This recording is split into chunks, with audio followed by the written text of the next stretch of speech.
Hey, I'm Anthony. And I'm Ellis. This is Stupid Marketing Tweets, a podcast where we point out bad ideas that undermine the reality of marketing. Let's take a look at this week's stupid marketing tweet. Put up a picture of Anthony. Hello. Thanks. You're welcome. So, this week's stupid marketing tweet is a repeat offender, someone we discussed a few weeks ago about the $100 blog post and how you can spend $50 or $100 or whatever it is and have your website and your services and whatever just explode, because that's all it takes. That's the whole investment. So, Ellis, why don't you talk us through this one? Oh, all right. Let me read this tweet for you. Why content marketing is amazing. Pointing down emoji. Organic traffic grows over time. It's passive. It gets free. It gets backlinks. It's free. Free. It increases authority and trust. It improves conversion rates. And when it works, ... it works.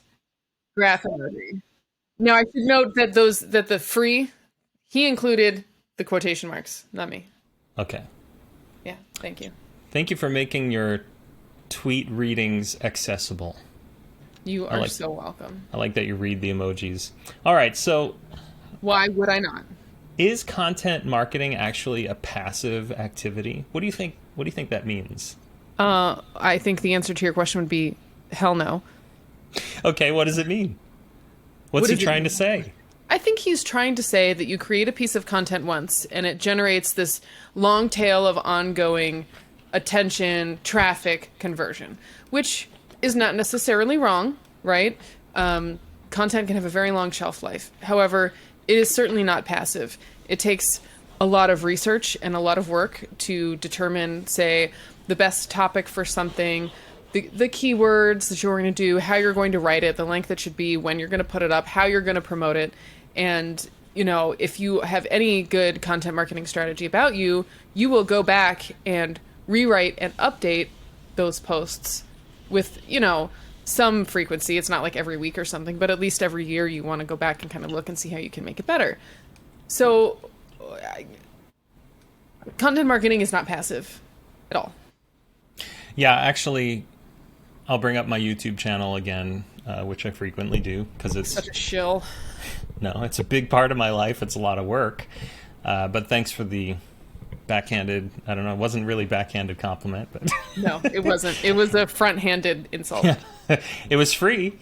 But I have to say, like, yes, there is some truth to posting videos and having, you know, long shelf life where people do find your videos later, and that's the whole benefit of this evergreen content thing. However, even my most popular videos dwindle in popularity.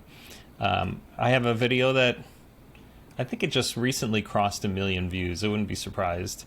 And it took a long time to get there. You know, it took like 8 months to get there. But a lot of that traffic was the first 2 months, maybe 3 months. And then it sort of tapers off. And I have several videos over 100,000 views. Same kind of thing. The math only goes so far. You don't write content that just stays popular forever. Even the best tweets, you know, when people pin them to their profile, they're only funny for a certain amount of time, or novel or whatever. So to say it's passive, it's kind of like people saying I have a perpetual motion machine, but it's not true. It doesn't exist. And then secondly, if it lasts an hour, it's not perpetual motion. It's impressive if this little thing goes for an hour by itself, but that's about it. It's not passive. You have to keep maintaining it. And also recall that you didn't just make one video and that's it, and it went to 1 million views, right? That would be passive. No, you built your channel with, I don't know, hundreds of other videos that also get a lot of views. Like, it is in no way passive. This is an ongoing active project. So to this tweeter, you're wrong. Boom. She dropped the boom. So another thing he mentions is backlinks. And backlinks are this whole other strategy. Like, you don't just automatically get backlinks. It's not 2003 anymore, where if you have a page, someone's going to, innocently link to it. Now backlinks have value, and people know that. So what do you know about backlink strategy, Ellis? Well, I know that it's, I mean, at least a part-time, if not a full-time job, because you have to go out and find, I mean, generally, unless you are someone like the New York Times or other really high-profile websites, people aren't just going to find you and link to you. So you have to go sit down and figure out whose link juice you want, and then you reach out to them and say, hey, I have this relevant article. Could you link to it in this article? And I mean, what's the rate of success there? I always ignore those. I always ignore those queries. So it's a lot of manual work. Yeah, but when it works, it works. Well, we haven't even gotten to that part of the tweet yet. Let's go there. I mean, this is just the straight out of Anchorman. 60% of the time, it works every time. Like, yeah, well, I want to know, what does it mean when it works? It works. Like, that's like saying when it's blue, it's blue. Like, okay, thank you for saying absolutely nothing to me. Well, and when it doesn't work, it doesn't work. Like, again, I think this is part of the echo chamber thing, which is why we're pointing it out. Like, no one has to know what it means. They have to just think they know what it means. And I think this whole idea of content marketing is amazing is there are a lot of people who are trying to do it. Not people actually doing it. I mean, people who just want to do it or are trying. And then it's kind of like when you're successful at one thing, you're like, oh, I can repeat that success. No big deal. You know, like, that's all I do. I'm just successful all day. Meanwhile, you know, I spoke to a guy on Twitter, and he's a landing page guy, and he literally he's done 3 landing pages in 2021.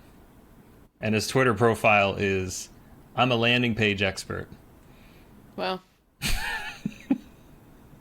never trust someone who says they're an expert. Right. 3 gigs in a year. I mean, who can live off of that? He can't. But on Twitter, you can say, when it works, it works. And people are like, yeah, man, right on. Yeah, it's just like it's just another one of those meaningless sayings. Like, it is what it is. Yes, it literally is. So thanks, dude, for telling me that when content marketing works, it works. Okay. Another bullet he has is it increases authority and trust. Maybe algorithmically that could be true. Like, maybe Google will see that you have a lot of content and increase your authority scores and whatever in the algorithm, but that doesn't mean, like, just because you're producing content doesn't make you authoritative, nor does it make you trustworthy. Yeah, especially if your content's not any good. Then it does the opposite. Right. Which it often does. Often content is not very good. And this gets back to a couple weeks ago, just talk to customers. It's one of those, like, pithy pieces of advice that sounds nice, but if you don't know what you're talking about or how to talk to a customer, then you don't actually benefit from talking to the customer, and the customer doesn't benefit from talking to you. So just putting out content, I mean, it's good to experiment, it's good to learn and grow, but these tweets are kind of like, all you have to do is do it. The only reason you're not successful is because you're not typing on your cell phone from your toilet, you know? Well, and can we just talk about the free, quotation marks free? Oh, yeah. Because we haven't talked about that yet. And I feel like that's, like, the biggest reason I picked this tweet. Okay, content marketing isn't free. It's not free. Right? I mean, this is the dude who pays $100 for a 1,000-word blog post. So I guess to him it's practically free, but it's not free. Like, I get paid to do content marketing. It's not free. I charge money. Well, I think that's why he put it in quotes, because he knew I was watching. Well, that might have been one factor, but the other factor, I think, is a lot of people just think that they're good at writing. They think that they're good at producing content and that their time isn't actually worth anything. Yeah, because I was going to say, you still put in that time till writing. A few hours, is that not worth anything? It might be, but you can say, I didn't spend anything. And I think we spoke about that in another episode. Like, it's sort of this badge of honor for leaders to say, oh, I've spent $0 on marketing. Oh, because everyone wants to be like Elon Musk. Right, exactly. And That's a I have a ridiculous hand. thing. I've got an emoji for that one, but it's not appropriate for this podcast. I'm assuming one of the fingers is up. Actually, no. Oh, all right. Keep us guessing. All right. Yeah. Well, I'll show you afterwards. I don't know what rating we want to give this podcast video, but yeah.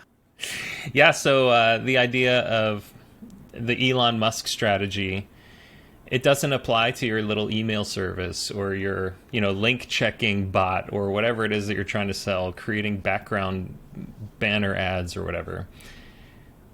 You have to spend money. It is not free. And if you're spending your time, it's also not free, even if you haven't pulled $1 out of your wallet. And free marketing is usually not good marketing. Pay for your marketing. Let's see. All these companies we look up to in the marketing world, Apple, Coca-Cola, Microsoft, do they have marketing budgets? Oh, yeah, in the billions. Yeah. Marketing's free. It's just one of the skills you can learn on your way as you learn front-end development, back-end development, SEO. Right. Yes. And if you don't get that joke, you can revisit our previous podcast. That's right. All right. Cool. This is a good conversation. Thanks, Ellis. Sure thing. I'll be sure to show you that hand gesture in a minute. I bet you will. So if you want to learn more about what Ellis and I do, check out edifycontent.com. And if you don't want to learn about what we do, you could still just subscribe to our podcast. Thanks.